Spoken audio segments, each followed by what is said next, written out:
Assalamualaikum warahmatullahi wabarakatuh. Waalaikumsalam warahmatullahi wabarakatuh. Alhamdulillah banyak yang jawab salah. Sobat religi, ruang ngariung si cepot, saran informasi cerdas, elegan, praktis, orisinil, dan tepat. Podcastnya Kantor Kementerian Agama Kabupaten Bogor. Bagaimana kabarnya hari ini? Mudah-mudahan sehat selalu ya. Amin. Dan tamu kita kali ini mudah-mudahan juga selalu sehat ya. Amin. Mendapat berkah dari Allah SWT. Amin. Nah, Sobat religi, tak terasa ya sebentar lagi kita akan menghadapi tahun ajaran baru atau tahun pelajaran baru 2023-2024. Nah, pastinya Sobat religi semua sudah siap-siap ya, terutama yang memiliki putra yang akan melanjutkan baik dari TK ke SD, SD ke SMP dan seterusnya. Atau bahkan masuk TK ya. Nah, di sini bersama kita hadir, ini luar biasa kita kedatangan orang-orang yang concern terhadap pendidikan, terutama di pendidikan inklusif ya di Kabupaten Bogor yang sudah berjalan beberapa tahun belakang. Nah, kita hadirkan mereka tentu dalam rangka meningkatkan kualitas pendidikan ya, semua pendidikan dari jenjang RA sampai ke jenjang aliyah di lingkungan Kantor Kementerian Agama Kabupaten Bogor. Nah, kita kenalin satu-satu ya. Pasti ada beberapa yang sudah kenal Sobat religi, karena materi tentang pendidikan inklusif ini kita sudah pernah tayangkan di sebelumnya ya, siapa sebelumnya bulan apa ya waktu itu ya? 2022 ya. Bersama Bu Aja Afni. Nah, beliau juga ada hadir. Hanya kali ini mungkin beliau mendampingi ya. Gitu. Baik, Assalamualaikum. Waalaikumsalam warahmatullahi wabarakatuh. Nah, ini ada bunda kita pengawas ya, pengawas madrasah. Kebetulan beliau juga termasuk penggiat pendidikan inklusif di Kabupaten Bogor ya pada madrasah. Bunda Desi. Assalamualaikum. Waalaikumsalam. Nah, yang berikutnya adalah Bunda Haja Aisyah. Salam inklusif. Nah, salam inklusif. Beliau itu dari MTS 1 Bogor yang lokasinya di Parung ya. Ya. Selanjutnya adalah Bunda Feby dengan Yusuf putranya yang sekarang kelas berapa Yusuf? Kelas 4. Kelas 4. Nama lengkapnya siapa tadi? Yusuf Aulia. Yusuf Aulia. Tepuk tangan untuk Yusuf Aulia. Keren banget nih Sobat religi. Yusuf Aulia ini waktu expo di bulan apa kemarin? September ya. Yusuf ini menjadi seorang tahfidz ya. Hafal Quran beliau. Ya, kita udah tes kemampuannya dan alhamdulillah ya. Nah, mungkin nanti siapa tahu nanti beliau bisa hafal 30 juz. Amin. Sekaligus tafsirnya ya. Ya, sekaligus tafsirnya. Iya. Sekaligus ahli tafsir, mudah-mudahan kita doakan nih. Ya Allah. Baik Sobat religi, kita langsung saja tanya-tanya nih kepada Bunda Desi dulu nih. Bun, tahun 2023 tuh program-program yang sudah berjalan itu seperti apa sih? Ya. Pencapaiannya gitu kan. Baik, Assalamualaikum warahmatullahi wabarakatuh. Waalaikumsalam warahmatullahi wabarakatuh. Selamat pagi, salam sejahtera untuk kita semuanya. Salam inklusif. Salam. Ya, di pendidikan inklusif yang ada di khususnya di Kementerian Agama Kabupaten Bogor, sebetulnya untuk tahun 2022-2023 ini sudah mulai mendapatkan perhatian khusus. Alhamdulillah. Tapi ini juga tidak langsung begitu perlu proses. Karena memang ke belakang itu diawali dari munculnya PMA nomor 60 tahun 2015 yang menyatakan tentang pendidikan di madrasah. Ini hasil perubahan dari PMA nomor 90 tahun 2013. Nah, dari sejak itu pemerintah mulai dari regulasi itu kita mulai beranjak untuk mengaktifkan atau membumingkan tentang pendidikan inklusif ini. Kemudian ditambah lagi dengan munculnya Juknis tentang pendidikan inklusif nomor 604 tahun 2022 kemarin. Oh, baru. Iya, baru. Alhamdulillah ya. Nah, munculnya Juknis ini juga tidak lepas dari roadmap atau peta jalan yang memang sudah dibuat oleh tim, yaitu dari Direktorat GTK, Direktorat KSKK, kemudian juga FPMI. FPMI itu adalah Forum Pendidik Madrasah Inklusif yang sekarang sudah mulai dari tingkat pusat, provinsi, bahkan ke kabupaten kota sudah terbentuk kepengurusannya. Nah, kami di sini juga termasuk salah satunya pengurus inti di Provinsi Jawa Barat. Sementara untuk Bunda Hajah Maskana itu adalah pengurus di pusat. Gitu. Luar biasa. Nah, Sobat Religi, sebetulnya beliau menghadir hanya karena kesibukan ya tadi ada acara katanya. Betul. Jadi mohon maaf nih Bunda Maskana yang dulu ngisi sekarang tidak bisa hadir. Ya. Tapi ada Bunda Desi. Terus gimana? Juga menyampaikan salam ya untuk semua sobat podcast si Cepot. Mohon maaf karena memang hari ini tugas dinas luarnya tidak bisa ditinggalkan dan tidak bisa diwakilkan. Kemudian juga dari regulasi itu muncul juga kemudian muncul SK-SK untuk madrasah di Kabupaten Bogor akhirnya. Nah, itulah salah satu pilar yang membuat kami lebih konsen terhadap pendidikan inklusif, karena dengan adanya regulasi, payung hukum yang kuat, akhirnya kita bisa sedikit demi sedikit melaksanakan pendidikan inklusif sesuai dengan apa yang dibutuhkan anak-anak, lebih efektif dan efisien sesuai dengan harapan gitu ya. SK tersebut yang ada di Kementerian Agama tahun 2022 itu sudah 50 madrasah dari jenjang RA sampai MI dan MTS. Itu yang di SK-kan oleh Kementerian Agama Kabupaten. Kemudian untuk yang jenjang aliyahnya sekarang sedang diurus untuk diajukan ke Kanwil Provinsi Jawa Barat, mudah-mudahan lancar. Kalau aliyah iya, kalau aliyah memang regulasinya itu harus dari Kanwil begitu. Itu mungkin satu pilar yang memang wajib kita pegang untuk terlaksananya penyelenggara pendidikan inklusif di Indonesia, khususnya di Kementerian Agama. Kemudian yang kedua, kita juga bertolak dari budaya, Pak. Budaya, kenapa pendidikan inklusif ini harus kita sosialisasikan terus kepada masyarakat agar masyarakat tahu bahwa ada gitu, pendidikan inklusif itu ada. Jadi para PDBK atau ayah bunda yang memiliki putra-putri yang memiliki keistimewaan, yang memiliki keunikan, jangan takut tidak mendapatkan pelayanan. Masukkan saja ke Kementerian Agama, khususnya ke madrasah baik tingkat RA, MI, MTS dan aliyah.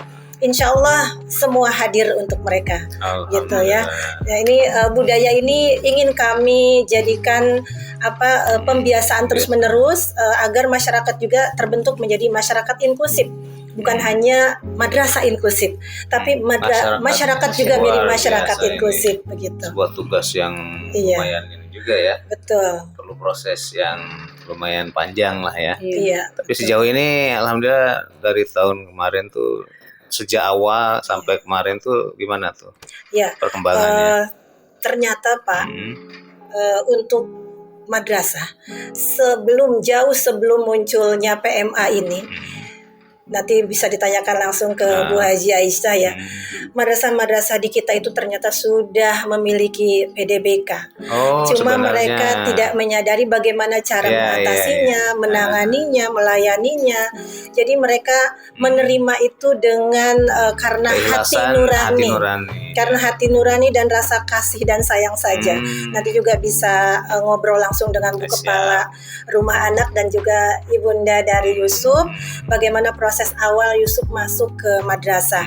Tentunya Bu Yuni juga mungkin awalnya tidak tahu adanya regulasi ini, atau mungkin memang belum terlalu diboomingkan atau dipublish bahwa madrasah juga bisa menerima siswa-siswa ABK gitu. Dan alhamdulillah tahun 2017 dimulailah sosialisasi konsen dari Kementerian Agama Pusat yang menganjurkan dan memberikan informasi bahwa madrasah sudah boleh memberikan pelayanan khusus kepada para PDBK ini. Dan alhamdulillah di kita dengan hadirnya SK yang 50 madrasah, insya Allah negeri kita swasta ya. ya terdiri dari negeri swasta. Kemudian kita juga membentuk KKG untuk memfasilitasi para guru yang memang bukan dari berlatar belakang GPK atau guru pendamping khusus. Karena kan seyogianya atau seidealnya bahwa PDBK ini ditangani oleh para ahli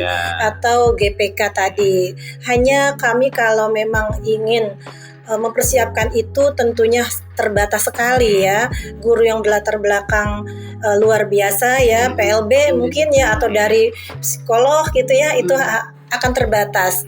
Kemudian juga masyarakat juga mungkin akan kesulitan gitu kalau untuk ke PLB atau ke SLB gitu ya. Kalau ke MILB ataupun apa itu, karena terbatas ya, di Kabupaten Bogor saja hanya beberapa gitu ya yang memiliki lembaga khusus tentang luar biasa ini. Jadi kita bertolak dari itu karena ingin adanya kesetaraan pendidikan. Kita mempunyai headline tagline yang education for all ya, education for all atau pendidikan untuk semua, yang tadi kita sudah jargonkan tadi ya, aku, kamu, kita setara tadi. Jadi itu mungkin latar belakang kita, makanya sekarang kita lebih konsen terhadap pendidikan inklusif, membentuk KKG dan yang lain-lainnya. Itu alhamdulillah, berarti capaian kegiatan dalam rangka meningkatkan pendidikan inklusif ini sudah luar biasa. Banyak ya. sekali banyak, Pak. Dan termasuk tadi ada 50 ya. 50 yang mungkin tahun hanya 2022. Iya. Sekarang 2022 udah 50. Iya. Tahun sekarang ya tahun 2023, 2024 bisa jadi akan diajukan kembali. Iya, begitu. Terus ada semacam prestasi yang pernah diikuti oleh para siswa PDBK ini? Tentunya banyak ya, mungkin tidak terlalu terpublish saja, tapi yang memang kita laksanakan secara nasional itu kemarin kita diundang di acara Hari Disabilitas Internasional. Di situ juga dihadir oleh Ibu Menteri ya, kemudian juga para petinggi-petinggi kita di Kementerian Agama dalam Hari Disabilitas Internasional itu. Kemudian belum lama kita juga mengikuti ajang kompetisi di Taman Mini Indonesia Indah. Itu kompetisinya religi ya, religi, ada ya tahfidz, ada baca Quran secara tartil, kemudian juga puisi Islami dan yang lain-lain. Alhamdulillah kita ada yang mendapatkan juara harapan untuk yang PDBK-nya yang kita bawa ke sana. Nah, ini yang terkait dengan instrumen KKG ini ada apa saja tuh yang menunjang untuk pembelajaran PDBK untuk tahun 2022-2023? Ya, baik. Ini yang sedang kami tata, karena memang kalau untuk pelayanan inklusif sendiri itu tadi sudah dijelaskan bahwa sebelum adanya PMA, para guru madrasah kita sebetulnya sudah melayani para PDBK. Cuma sekarang supaya lebih tertib, lebih terarah, lebih efektif dan efisien, dan tujuan pun tercapai sesuai dengan apa yang diharapkan, yang dibutuhkan oleh PDBK, karena masing-masing mereka punya keunikan tersendiri yang tidak bisa kita paksakan gitu. Jadi kita harus memahami itu. Maka kita juga di KKG, khususnya KKG inklusif di Kabupaten Bogor yang dikomandoi oleh Bu Afni Zahara sebagai ketuanya.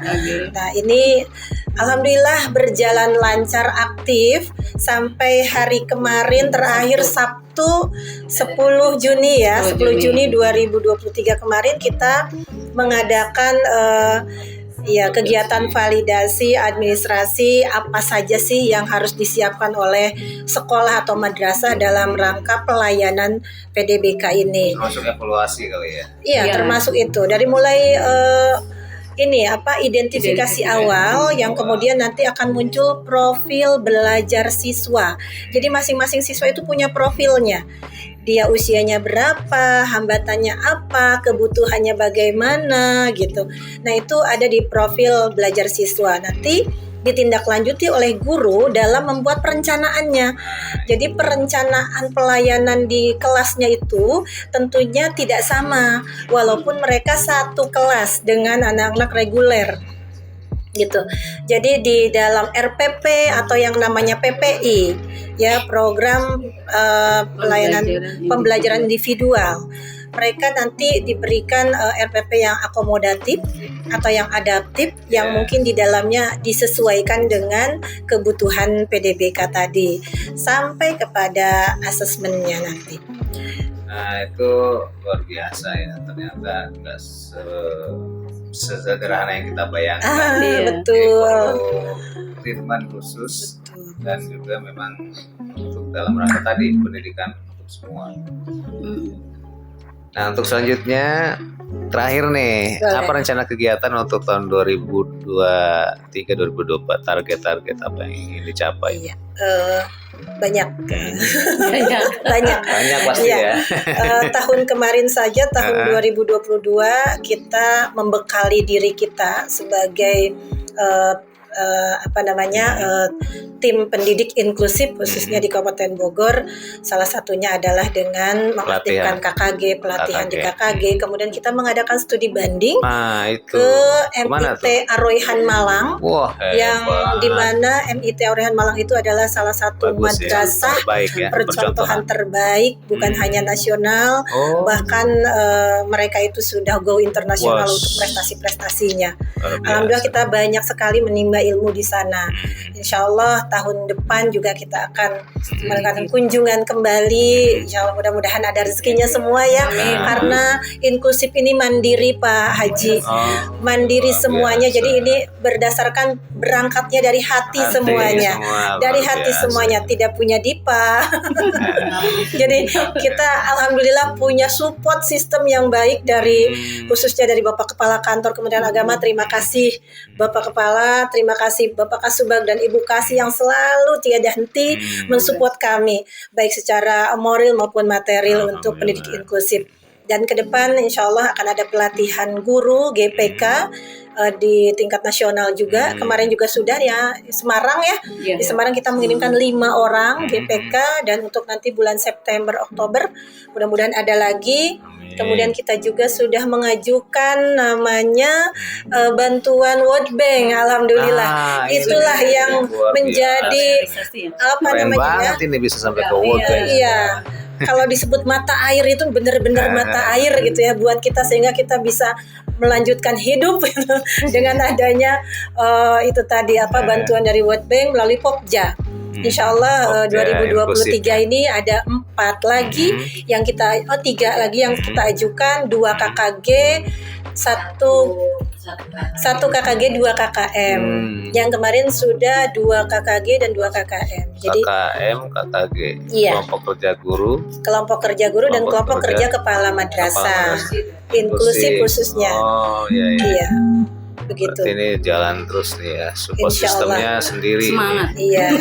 Satu lagi Pak Haji, nanti kita dalam rangka HDI juga insya Allah akan mengadakan yang namanya festival. Itu festival anak kreativitas inklusif. Di mana rencananya? FKMI. Festival Kreasi Madrasah Inklusif. Insya Allah mudah-mudahan sih inginnya di Tegar Beriman, mudah-mudahan tercapai karena kita perlu untuk publish juga ke masyarakat bahwa madrasah itu sangat aware terhadap inklusif, terhadap PDBK. Insya Allah mudah-mudahan doanya saja. Untuk pendidikan inklusif di madrasah ya. Terima kasih nih Bunda. Sementara itu dulu ya. Nanti kita lengkapi lagi dengan jawaban lainnya. Atau mungkin menambahkan. Kita langsung ke Bunda Haja Aisyah nih. Bunda sehat ya? Alhamdulillah sudah sehat lama ya Pak Hasan.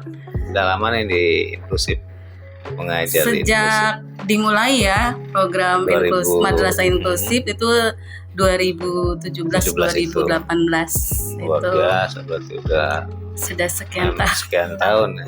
6 tahun masuk ke tahun ke-6. Nah Bunda, bagaimana nih kegiatan belajar mengajar sejauh ini nih di yang Bunda rasakan ya untuk PDBK ini? Iya. Baik Pak Hasan, sebelumnya saya ada pantun ya. Luar biasa.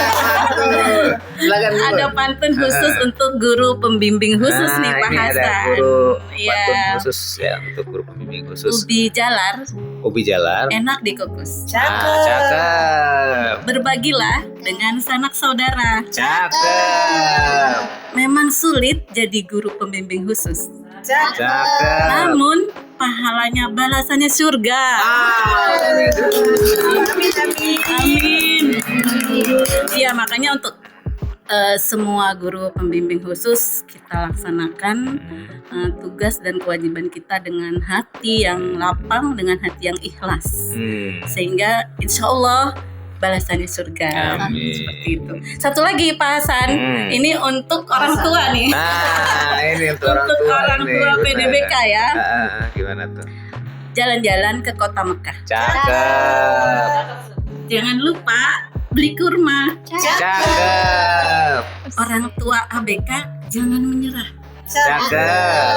Selalu ada harapan jika mereka dibina. Cakep, mantul, Cuk. Iya. Luar biasa Iya. diam-diam Bu Haji ini nyiapin udah kayaknya dari semalam nih udah siap. 7 hari 7 malam. Iya, sejak baca undangan, ini Iya. apa ya? Seperti itu Pak Hasan. Luar biasa. Ya, jadi pengalaman saya dalam sebagai yang ditunjuk ya, yang ditunjuk oleh Ibu Kepala Madrasah MTS Negeri 1 bahwa saya ditunjuk sebagai penanggung jawab pendidikan inklusif,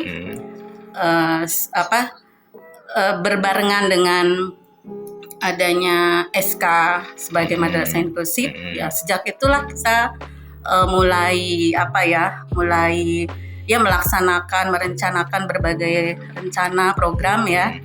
Nah, ketika tahun 2017-2018 itu kita mendapat pendampingan dari HKI Kabupaten Bogor, Helen Keller Internasional. Helen Keller, iya. Iya, jadi waktu itu kita didampingi, diberikan pelatihan. Kemudian sejak itu kita mulai kampanye pendidikan, kampanye madrasah inklusif.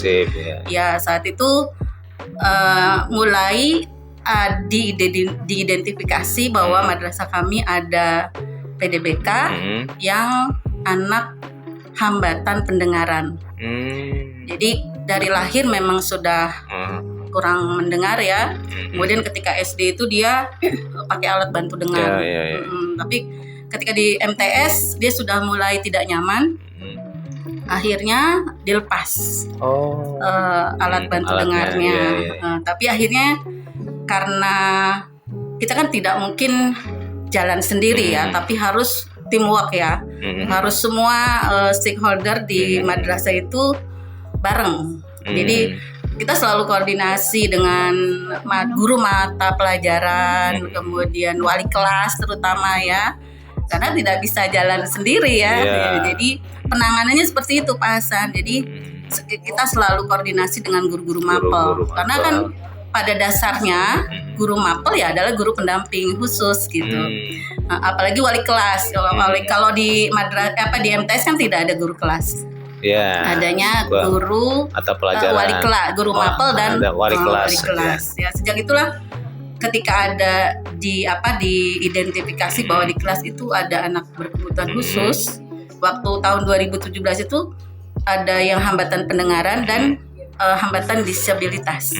Jadi ada anak kelas 7 kita terima, dia tidak bisa menulis, tidak bisa membaca, gitu ya. Tapi kita terima karena kita memang sudah menyatakan diri sebagai madrasah inklusif, ya kita harus terima. Dan konsekuensinya adalah ya bentuk penanganannya dari semua guru mapel, semua guru BK dilibatkan. Kemudian wali kelas dilibatkan bagaimana menangani kedua anak ini awalnya kan. Tapi akhirnya berkembang setelah proses identifikasi, bukan hanya dua anak ini, tapi ditemukan di setiap kelas itu pasti ada anak berkebutuhan khusus yang terbanyak adalah yang hambatan belajar, kesulitan belajar. Iya, atau slow learner itu. Jadi ya sejak itu ya kita kerja bareng, kerja tim ya istilahnya semua stakeholder di madrasah itu harus ikut menangani anak itu.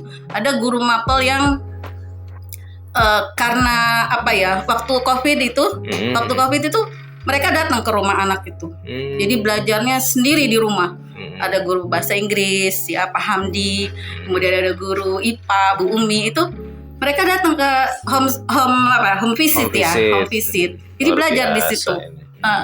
Mungkin itu yang dilaksanakan di madrasah kami MTS Negeri 1 Bogor dalam penanganan PDBK. Seperti itu Pak Hasan. Jadi semua bekerja, ya, berjuang, walaupun latar belakang sebagai pendidik, bukan guru atau pendidik khusus, bukan ya. Bukan. Jadi tapi ya itu karena tadi kata Bunda tadi karena keikhlasan, ketulusan dari hati ya. Iya. Jadi ya semuanya jalan gitu kan, tanpa mengharapkan apapun gitu kan. Iya.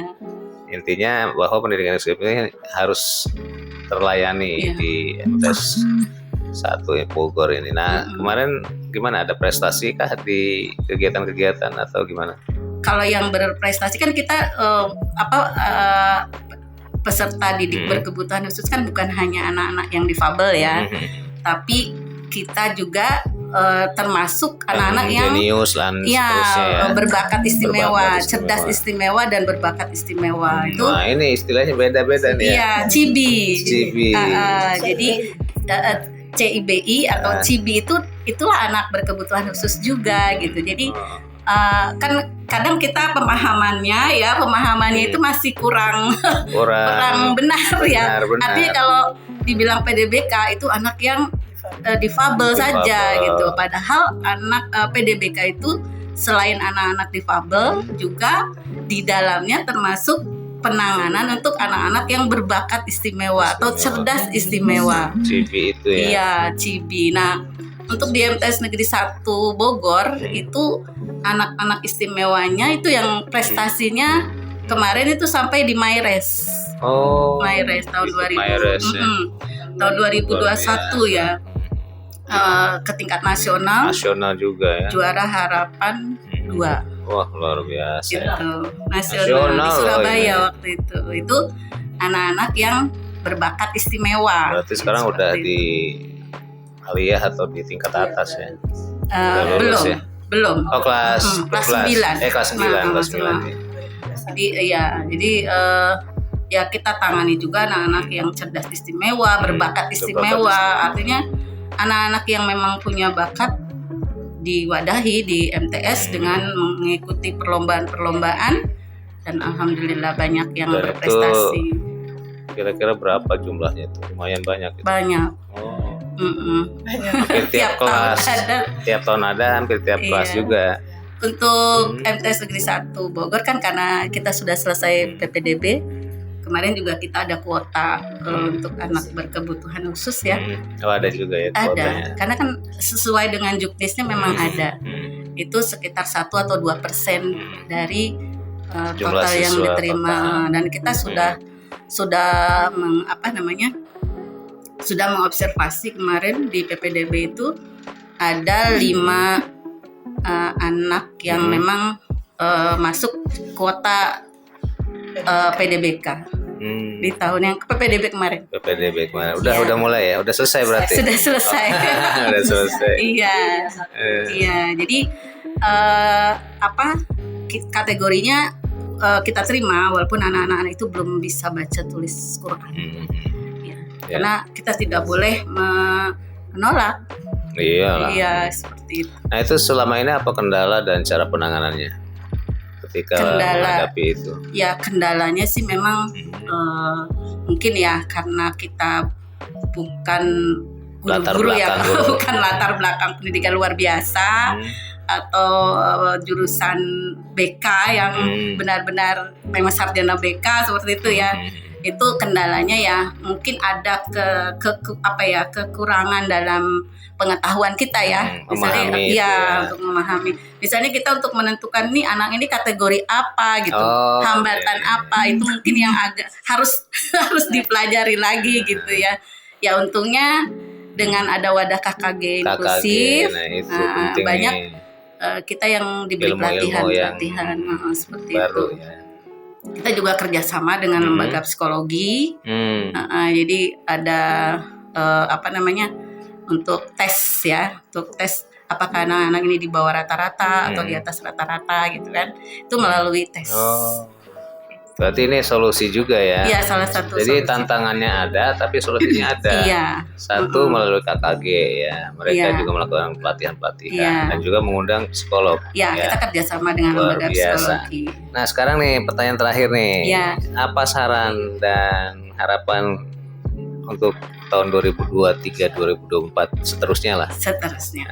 Harapan. Jadi saran dan harapan saya khususnya dan kita semua sebagai penggerak madrasah inklusif, artinya kita jangan sampai takut gitu ya, bahwa kita menerima anak-anak yang berkemampuan khusus ya, ya baik itu yang difabel kita, tapi ketika ada anak yang difabel juga kita harus tahu ya difabelnya apa, kan seperti itu. Kalau misalnya hambatan pendengaran, hambatan penglihatan, itu juga kan tetap harus diakomodir, tetap diterima, tapi tetap disesuaikan dengan kondisi madrasah kita. Kalau memang bisa tertangani, nggak boleh ada kata ditolak seperti itu. Kemudian untuk guru-guru pendamping khusus, memang pada dasarnya setiap guru adalah GPK.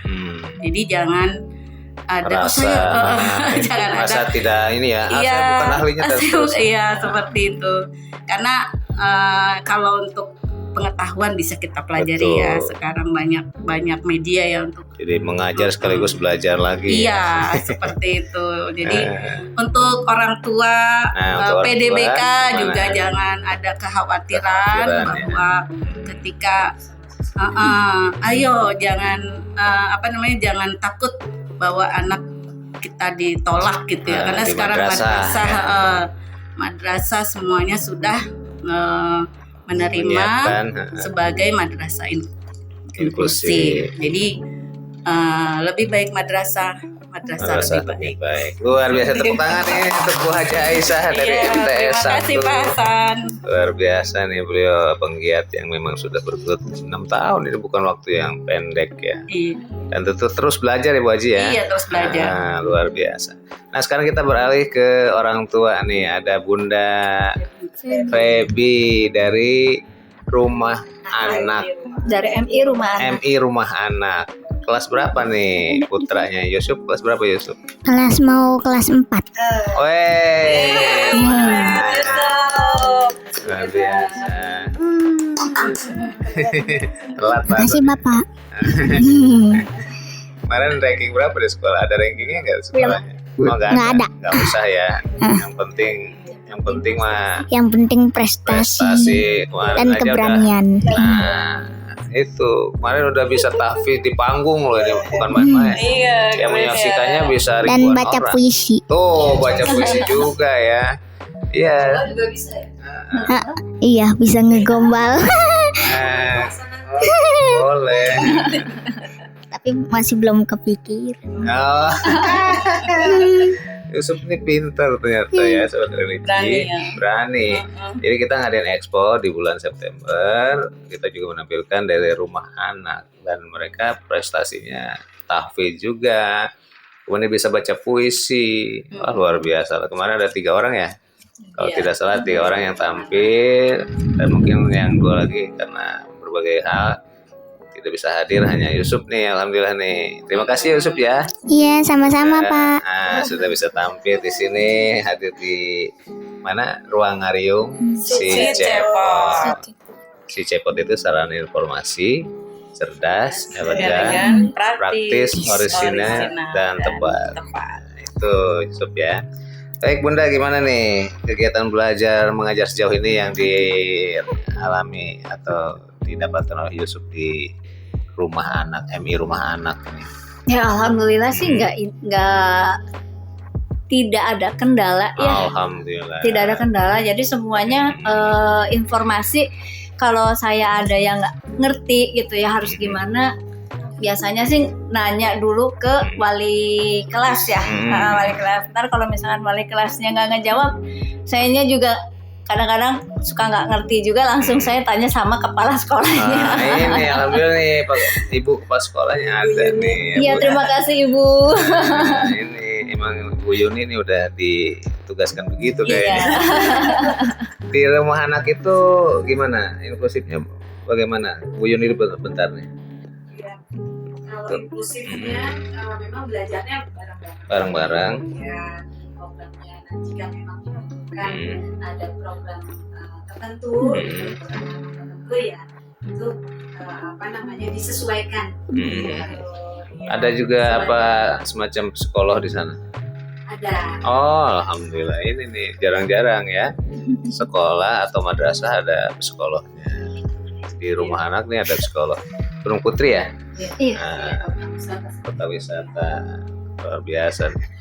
Nah, terus perkembangan apa nih yang dialami Yusuf nih dari awal sampai saat ini? Perkembangan dari mulai masuk sekolah KB ya, KBB sampai dengan saat ini sudah terlihat sih ya, dia awalnya mama takut gitu, tapi lama-lama mungkin dia juga udah enjoy kali ya sama guru-gurunya juga, terus sama lingkungannya juga dia enjoy, banyak yang nerima gitu kan, jadi lebih ke mandiri sebenarnya, lebih ke mandiri, terus cerianya juga dapet gitu, kayak gitu sih, lebih pede lagi gitu.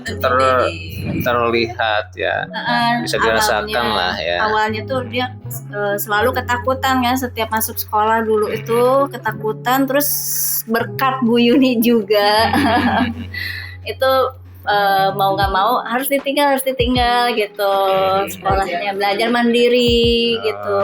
Makanya sekarang kalau setiap habis nurunin depan sekolah gerbang itu tiada hari sih sebenarnya tanpa dipeluk dulu sebenarnya. Jadi pengennya dipeluk dulu gitu. Jadi ritualnya banyak, dipeluk, dicium ya deh ya. Iya benar. Justru Bu Yusuf tuh penuh kasih sayang berarti ini. Alhamdulillah, makanya perkembangannya luar biasa ya. Bisa terus sama ini Bapak dia senang berbagi. Kelihatan berbaginya dulu dia. Wah benar-benar dibilang mungkin pelit ya sama kakaknya gitu ya, selalu nggak mau gitu. Terus semenjak masuk ke rumah anak itu udah apa-apa dikasih gitu. Bu Yuni ya, Bang. Terima kasih Bu Yuni, semoga terus ini bersemangat ya. Apa-apa dikasih, sampai makanannya aja, mama kemarin aku dibeliin ini sama papa. Terus iya, teman-teman aja yang makan. Lah kamu nggak makan? Enggak, cuma dikit doang. Tapi apa ya Isma? Iya. Bahagia ya kalau berbagi ya. Udah Pahala. Iya. Nah, sobat religi luar biasa ya. Jadi perkembangan PDBK di rumah anak salah satu contoh. Ini membuktikan bahwa madrasah inklusif ini hal yang harusnya mendapat dukungan dari semua pihak ya, tidak hanya para guru, kemudian orang tua, tapi juga masyarakat secara keseluruhan, apalagi pihak pemerintah daerah mungkin ya. Pastilah nanti setelah ini kita akan berharap mudah-mudahan pendidikan inklusif di Kabupaten Bogor yang berada di madrasah ini bisa terus berkembang dan mendapat dukungan dari semua. Dan tadi termasuk rencana yang disampaikan oleh Bunda Desi tadi, katanya mau juga mendapat bantuan dari Bank Dunia, World Bank. Kan ini luar biasa, satu pencapaian yang semestinya mendapat dukungan dari semua pihak ya, tidak hanya di Kemenag sendiri tapi juga Pemda, kemudian provinsi dan tentu nasional. Dan memang nasional ini juga sekarang sudah begitu luar biasa mendukung ya atensinya terhadap pendidikan inklusif ini, termasuk Bu Haja Maskana. Beliau menjadi salah seorang yang giat ya di kegiatan-kegiatan nasional. Nah, sampai saat ini insya Allah. Nah, itu kayaknya nih kita cukup dulu ya. Dan tentu kita berharap juga bahwa kalau butuh informasi ya kita siapin, nanti silakan para sobat religi bisa menghubungi Bunda Desi ya dengan nomor telepon XXXXX ya. nanti kita kasih ya sobat religi. Yang pasti terus lihat, terus dukung, terus subscribe, like, and comment sobat religi semua di Ruang Ngariung Si Cepot, podcastnya Kantor Kementerian Agama Kabupaten Bogor. Kayaknya itu saja ya sementara ya. Pengen sih saya ngobrol juga dengan Bu Baja nih, kemudian Bunda dari rumah anak. Nanti kita cut dulu sementara ya, kalau masih ada memorinya kita lanjutin. Baik sobat religi, demikian dulu. Mari kita tutup dengan ucapan hamdalah ya.